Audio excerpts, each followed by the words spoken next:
check that. Are you there? And we are going to be talking with Leon Van Wyk, Executive Mayor of George, the city of George, on the Garden Route about the horrific collapse of a building site. And he's just going to give us an update on the numbers there. Hopefully, he can tell us there have been more rescues. Good morning. Welcome to the program. Yes, good morning. Leon Van Wyk here. Great to be on your program. Thank you, Leon. Yes, in terms you want a bit of an update. Please, if you don't mind.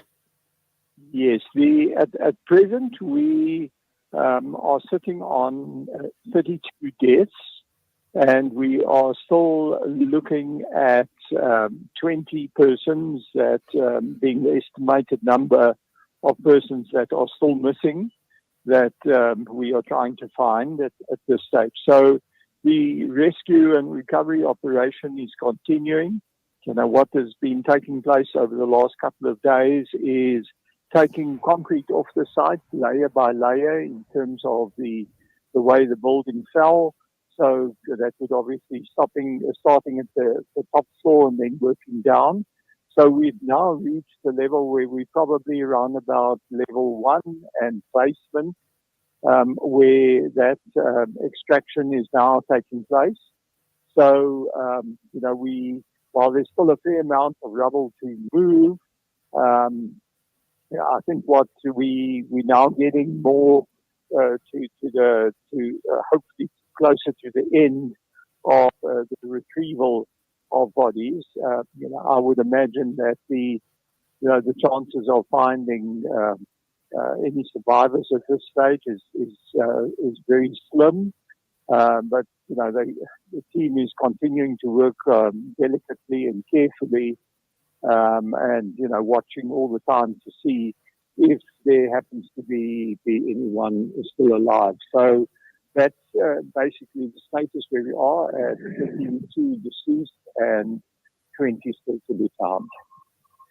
Okay, and I understand that there's been a lot of psychosocial support practitioners that are offering these services.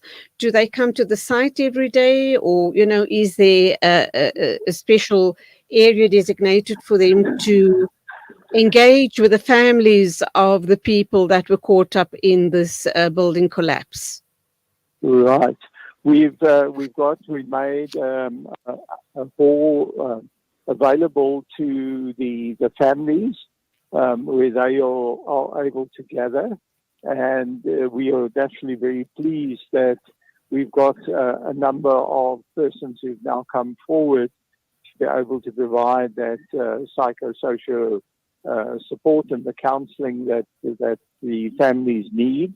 And so what is being done then is, if there needs to be one-on-one or with counselling with families, they are then moved to a separate, more private space where that can take place. And we've got a provincial government building that's also very close, so they have interview rooms readily available there as well, where this counselling can take place. So it's an ongoing effort. I think we had some concern about being able to get counsellors who could speak the languages, because we have a number of foreign nationals here from Mozambique, from Malawi, and from Zimbabwe, so that the counselling can then take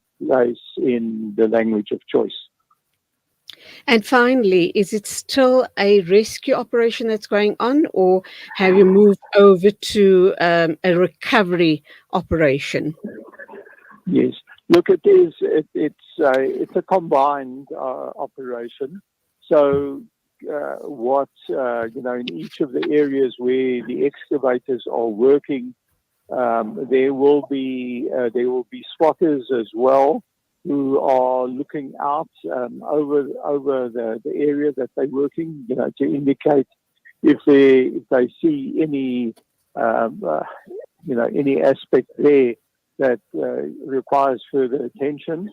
And then, periodically, what is also done is that the dogs then go onto the site as well, just to go and check, because the dogs are able then to pick up the scent, and they will then indicate if there is life there, or there is a deceased person would be on site. So it is, it's an operation that's been undertaken with a lot of delicacy and care, and being careful in what is being done. So they worked out a specific plan on how the site is being dealt with from an excavation point of view. The various zones that have been worked out right from the beginning, and then they work in particular zones and to try and clear that and move forward. So, as mentioned, we're moving that rubble then off the site, and we've got a fleet of tipper trucks that then take the rubble away to the landfill site. So, that one doesn't have to work through the same rubble repeatedly. Absolutely. Leon Van Wyk, thank you indeed. You are the executive mayor of George. Keep up the good work. We hope that you are able to, come across people that are still hopefully, alive and can be reunited with their loved ones. So all we can say is pray, and good luck to you guys. Thank you for being with us.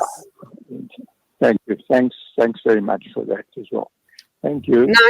Thank you. 9:59 News and Views going to be wrapping up with our final interview of the morning, and that is with Zakira Bika, director, playwright, novelist, talk show host, and community activist. She'll join us in literally a minute.